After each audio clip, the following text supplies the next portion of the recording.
मैं अरविंद प्रताप आज आप लोगों को सेकंड सेमेस्टर में जो हमारा पेपर है प्रथम भारतीय समाज उसको पढ़ाऊंगा। उसमें हम पाश्चात्य शिक्षा विचारकों को पढ़ा रहे थे।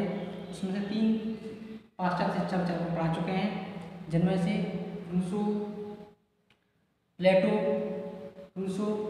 को हम पढ़ा चुके हैं। और इसके साथ साथ एक और शिक्षा शास्त्री हुए हैं, उनको भी पढ़ा चुके हैं। अगला नाम है, चौथा नाम है, उसमें है फ्रॉबिल। इनको जीवन परिचय देख लेते हैं। बहुत महान हस्ती हैं और जो शिक्षा है पूर्व प्राथमिक शिक्षा है जो बच्चों के लिए, उसके ये बहुत बड़े प्रणेता रहे हैं, बहुत बड़े जनक रहे हैं। इनको हम इनका जीवन परिचय देख लेते हैं। पहले इनका जीवन परिचय क्या है तो इसको देखते हैं। इनका जन्म 21 अप्रैल सन 1782 ईस्वी में हुआ था। जो थोरिंगियन एक शहर था, उसके पास एक गाँव था, ओवरसीज गाँव, जो जर्मनी में पड़ता है, वहाँ हुआ था। इनका पूरा नाम फ्रेडरिक विलेम अगस्ट फ्रॉबिल था। ये पूर्व प्राथमिक शिक्षा के महानतम प्रवर्तक हैं। 9 वर्ष की आयु में इनकी माता का निधन हो गया और इनके पिता गांव के पादरी थे। इन पर जो इनके पिता पादरी थे, उसकी वजह से इन पर व्यक्तिगत ध्यान नहीं दे पाते थे। इनकी माता थी बेहद लापरवाह थी, जिसने इनकी शिक्षा पर, उनके पालन पोषण पर विशेष ध्यान नहीं दिया। आगे है इनके घर का वातावरण, क्योंकि धर्म प्रधान था, इसलिए इनकी प्रवृत्ति पर, इनके स्वभाव पर भी धर्म प्रधानता की जो लक्षण है वो दिखाई देते हैं। और क्योंकि ये इनकी माता का जल्दी देवासन हुआ, 9 वर्ष की आयु में देवासन हुआ, इसलिए इनका जो बाल्यकाल था, इनकी प्रारंभिक किशोरावस्था थी, विचित्र रही। इसी का प्रभाव था कि उन्होंने अपना संपूर्ण जीवन, अपना संपूर्ण कृतित्व और व्यक्तित्व उपेक्षित बच्चों के लिए और शिष्यों के लिए समर्पित कर दिया। उन्होंने एक संस्था थी किंडरगार्टन, जिसका उन्होंने खोला, इसको हम बाद में जिक्र करेंगे। लेकिन आगे देखते हैं हम इनका दार्शनिक विचार देखते हैं। दार्शनिक विचार, ये एक बहुत बड़े शिक्षा शास्त्री हुए हैं, पेस्टालॉजी उनके शिष्य थे। ये इनके विचारों से बहुत अधिक प्रभावित थे। उनकी शिक्षण विधियों का इन्होंने, जो भी उनकी शिक्षण विधियाँ थी, उनमें प्रशिक्षण प्राप्त किया, उनमें ट्रेनिंग ली। इनके चिंतन का प्रमुख पहलू बालकों की आंतरिक शक्तियों को उभार कर बाहर लाना था। ये इनकी शिक्षा का मुख्य पहलू था, मुख्य बात थी। वो चाहते थे कि जो भी बच्चे हैं, उनकी इनहेरेंट पावर्स हैं, उनकी जो आंतरिक शक्तियाँ हैं, उनको उभार कर बाहर लाया जाए, उनके व्यक्तित्व का विकास किया जाए। इस प्रकार से ये पदार्थ को, जो भी मन को पदार्थ के अधीन मानते थे, जो पदार्थ की सत्ता को सर्वोपरि मानते थे, और ये कहते थे कि जो भी बच्चे हैं, प्रकृतिवाद के अनुसार इनका शैक्षिक कार्यक्रम आगे बढ़ाया जाए, शिक्षा व्यवस्था को आगे बढ़ाया जाए। जो कि प्रकृतिवादी विचारधारा है, उसको ज़्यादा अंतर्मन करते थे। आगे देखते हैं इनका शिक्षा दर्शन क्या था। फ्रॉबिल के अनुसार उनकी परिभाषा थी शिक्षा की, वो ये थी, शिक्षा वह प्रक्रिया है जिसके द्वारा बालक की आंतरिक शक्तियों को, एक बार फिर देख लेते हैं। फ्रॉबिल के अनुसार शिक्षा वह प्रक्रिया है जिसके द्वारा बालक की आंतरिक शक्तियाँ बाहर प्रकट होती हैं। अब चूंकि शिक्षक फ्रॉबिल ने जो शिक्षक छात्र और विद्यालय के संबंध था, उसको भी बड़ा क्लियर किया। उन्होंने कहा, जिस प्रकार से एक बीज के अंदर एक विशालकाय पौधे की जो शक्तियाँ होती हैं, जो विकास होता है, वो संपूर्ण रूप से छिपा रहता है, ठीक उसी प्रकार से एक बालक के अंदर महामानव की सारी शक्तियाँ छुपी रहती हैं।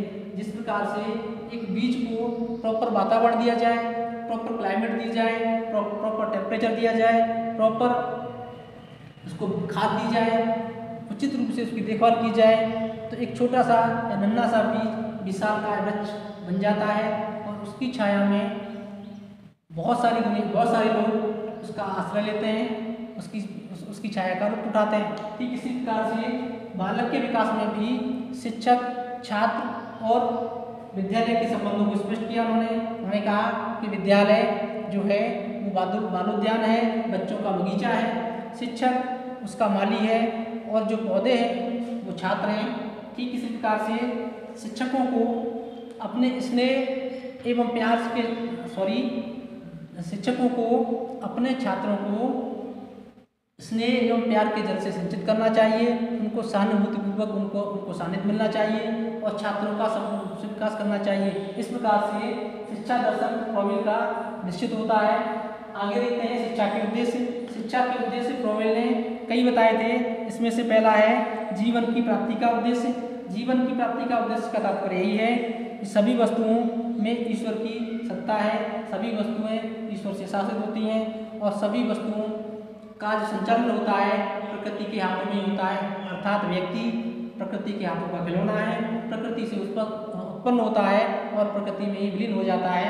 इसलिए जो जीवन की तैयारी है वो छात्र स्वयं प्रकृति से सीखे, प्रकृति के संघर्षों से, प्रकृति में जो भी संघर्ष बच्चा करता है उससे उसको अनुभव प्राप्त होंगे। जब नए अनुभव प्राप्त होंगे तो नवीन परिस्थितियों में वो स्वयं का सामंजस्य स्थापित कर लेगा, स्वयं को ढाल लेगा और जीवन संघर्ष के लिए तैयार हो जाएगा। पहला उद्देश्य तो ये था। दूसरा था स्वतंत्रता की प्राप्ति। प्रकृतिवाद कहता है, जैसा मैंने बताया था, रूसो को पढ़ाया था, रूसो का प्रकृतिवाद कहता है कि छात्र को पूर्ण रूप से छोड़ दिया जाए, छात्र को पूर्ण रूप से स्वतंत्रता प्रदान कर दी जाए, छात्र पर किसी भी तरीके का बाहरी दबाव न डाला जाए। छात्र जो भी है, छात्र प्रकृति को ही अपना शिक्षक माने, अपनी गति, अपनी रुचि, अपनी आवश्यकता, अपनी योग्यता के अनुसार वह स्वयं सीख सके। तो ये छात्र की स्वतंत्रता की बात करते हैं। छात्र की रुचियों की बात की इन्होंने। सबसे पहले शिक्षा शास्त्री थे जिन्होंने यूरोपीय शिक्षा पर छात्र की व्यक्तिगत रुचियों को ध्यान देने की बात कही, जिन्होंने मनोविज्ञान की बात कही। उन्होंने कहा कि छात्र की रुचियों के अनुसार ही पाठ्यक्रम तय किए जाने चाहिए, शिक्षण की विधियां तय की जानी चाहिए, तमाम जो टीचिंग मेथड्स हैं वो भी तय की जानी चाहिए, शिक्षण के जो करिकुलम हैं वो भी तय किए जाने चाहिए। छात्र की रुचि को ध्यान में रखते हुए ही, यदि छात्र की रुचि को ध्यान में नहीं रखा जाएगा तो शिक्षण की सारी प्रक्रिया निष्प्रभावी हो जाएगी, भार लगने लगेगी और बोझिल हो जाएगी। इसलिए शिक्षा व्यवस्था में शिक्षण और अधिगम कराने के लिए जो भी छात्र हैं उनकी रुचियों को ध्यान रखा जाना बहुत आवश्यक है। तो ये दूसरा उद्देश्य। तीसरा उद्देश्य होता है, चौथा है चरित्र निर्माण का उद्देश्य। प्रत्येक, चाहे कोई भी हरा रहा हो, चाहे कोई भी शिक्षा का युग रहा हो, सभी में चरित्र निर्माण की बात कही गई है। छात्र के चरित्र का निर्माण, यदि छात्र के चरित्र का निर्माण नहीं होगा तो वो अपने व्यक्तित्व का संपूर्ण विकास नहीं कर पाएगा। अर्थात चरित्र ही वह आधारशिला है जिससे होकर छात्र का भावी जीवन गुजरता है, उसकी सफलताओं की दर गुजरती है, उसकी सफलताएं गुजरती हैं। इस प्रकार से इनकी शिक्षा के उद्देश्य थे वो हम लोगों ने जाने। अब आगे देखते हैं पाठ्यचर्या। पाठ्यचर्या में आप लोगों ने इसको नोट डाउन कर लिया, नहीं किया हो तो नोट डाउन कर लें या फिर इसका स्क्रीनशॉट ले लें।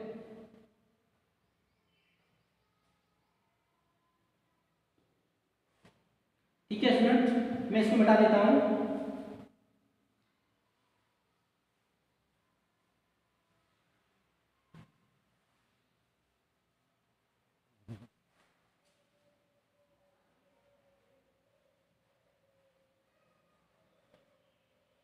अब हम लोग देखते हैं पाठ्यचर्या।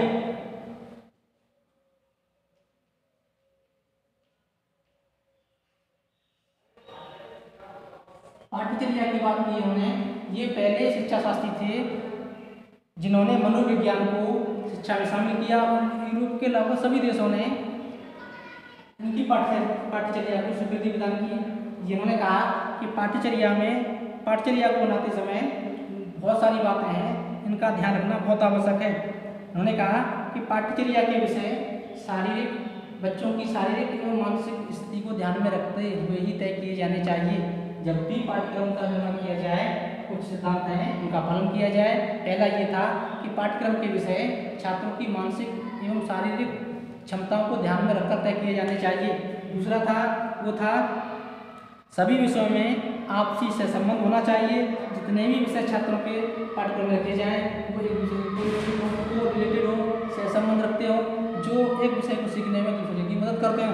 तीसरी बात की उन्होंने वो थी कि पाठ्यचर्या बालकों की अवस्था विकास, बालकों की जो अवस्था होती हैं, विकास की जो अवस्था होती हैं, उनको ध्यान में रखकर तैयार किए जाएं, क्योंकि प्रत्येक व्यक्ति का विकास प्रत्येक अवस्था में अलग अलग होता है।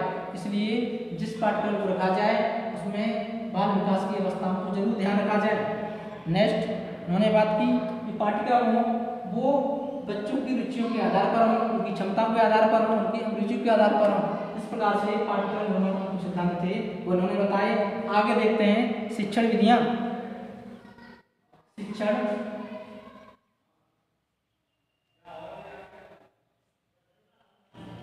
विधियां, शिक्षण विधि टीचिंग मेथड्स की बात की उन्होंने परंपरागत शिक्षण विधियों को दोषपूर्ण माना। उन्होंने कहा कि तत्कालीन प्रचलित जो शिक्षण विधियां हैं उनमें बहुत बड़ी खामी है।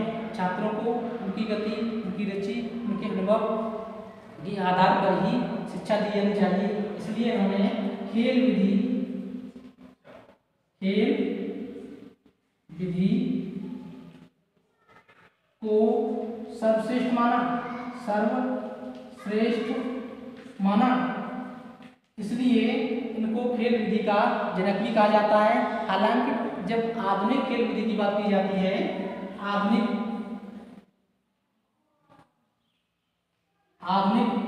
खेल विधि की बात की जाती है, खेल विधि का जनक तो हेनरी कोल्डवेल को माना जाता है। हेनरी कोल्डवेल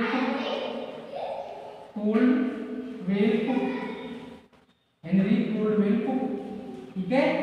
इसमें क्या है, ये खेल विधि को सर्वश्रेष्ठ माना, इसलिए ये खेल विधि के जनक, खेल विधि प्लेवे मेथड के जनक, ठीक है। फ्रॉबेल को खेल विधि का जनक माना जाता है। इन्होंने शिक्षण के अंतर्गत एक नवीन विधि की शिक्षण विधि खोज की, इसको खेल विधि कहा जाता है। आधुनिक खेल विधि का जनक हेनरी कोल्डवेल को कहा जाता है।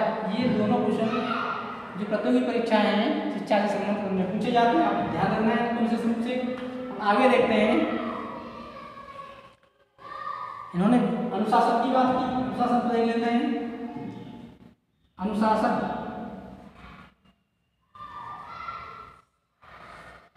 उन्होंने अनुशासन के अंतर्गत जो भी छात्र हैं, उन्होंने कहा कि छात्रों को पूर्ण रूप से स्वतंत्रता न दी जाए, छात्रों को पूर्ण रूप से फ्री ना रखा जाए। उन्होंने कहा कि छात्र को इतनी लंबी रस्सी मत दे दो, इतनी बड़ी आज़ादी मत दे दो कि छात्र स्वयं ही अपनी आत्महत्या कर बैठे, अर्थात स्वयं ही अपना नुकसान कर बैठे।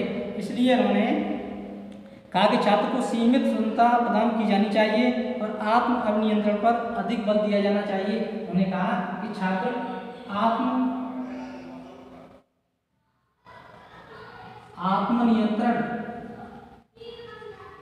नियंत्रण या आत्म अनुशासन की बात की,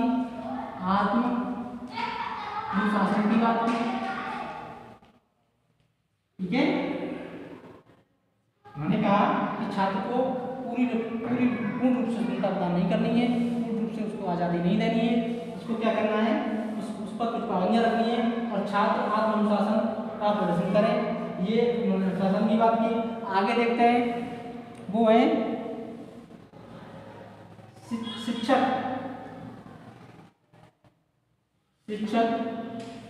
शिक्षार्थी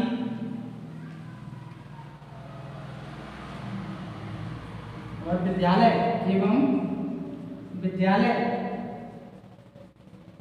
इसको समझते हैं। इनके संबंध की उन्होंने बात की। तो मैंने बताया था उन्होंने एक शैक्षिक संस्था का प्रादुर्भाव किया, एक शैक्षिक संस्था के संस्थापक थे जिसका नाम क्या था, फ्रॉबेल का जो शिक्षण संस्थान थे वो क्या थे, किंडरगार्टन पद्धति थी।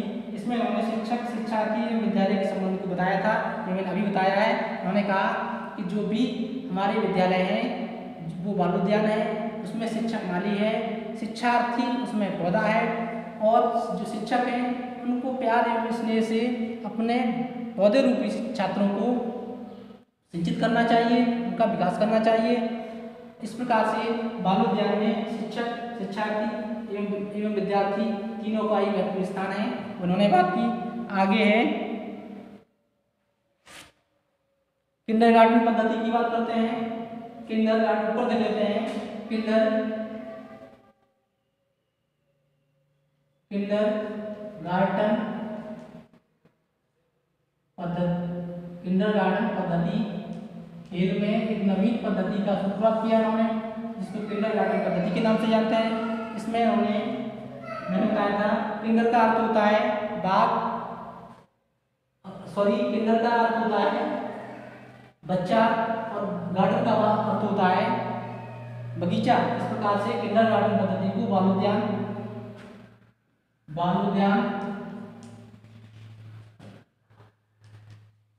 पद्धति भी कहा जाता है,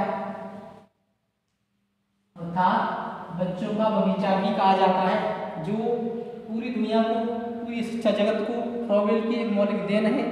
न सिर्फ उनके देश में बल्कि पूरे विश्व में इस शिक्षण पद्धति को कोई भी ऐसा देश छूता नहीं है जिसमें किंडरगार्टन पद्धति के विद्यालय स्थापित न किए गए हों। इस प्रकार से फ्रॉवेल का शिक्षा जगत में एक बहुत महत्वपूर्ण, एक मौलिक देन है, जिसमें जो कि किंडरगार्टन पद्धति के नाम से जानी जाती है, और पूरा विश्व, पूरा शिक्षा जगत उनका इसके लिए ऋणी रहेगा।